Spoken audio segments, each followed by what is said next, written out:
29 വർഷം മുമ്പ് ജലഗതാഗത വകുപ്പിൻ്റെ ബോട്ടിൽ ജനിച്ച യുവാവിന് വർഷങ്ങൾക്ക് ശേഷം അതേ ബോട്ടിൽ തന്നെ ജോലി ലഭിച്ചു.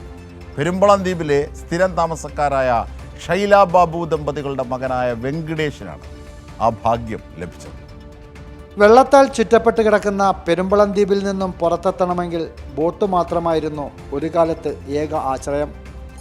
ആ കാലഘട്ടത്തിലായിരുന്നു പൂർണ്ണ ഗർഭിണിയായിരുന്ന വെങ്കടേശൻ്റെ മാതാവിന് പ്രസവവേദന കലശലായത്.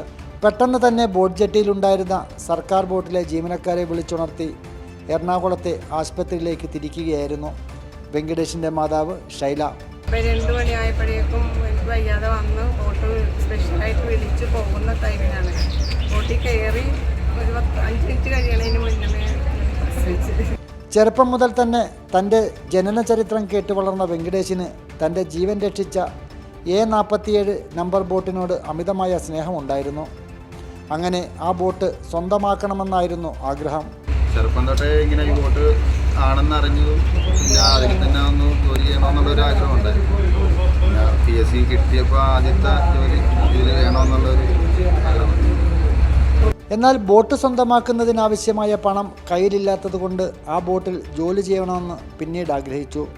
ഒടുവിൽ സർക്കാർ ജോലി ലഭിച്ചതോടെ കഴിഞ്ഞ ദിവസം തൻ്റെ ആഗ്രഹം ജലഗതാഗത വകുപ്പ് ഡയറക്ടറായ ഷാജി വി നായർ തന്നെ സാധിച്ചു കൊടുത്തു. അങ്ങനെ തൻ്റെ ആഗ്രഹം സഫലീകരിച്ച സന്തോഷത്തിലാണ് A47 നമ്പർ ബോട്ടിൽ വെങ്കടേഷ് ജോലി ചെയ്യുന്നത്. ഷാജഹാൻ, കൈരളി ന്യൂസ്, ആലപ്പുഴ.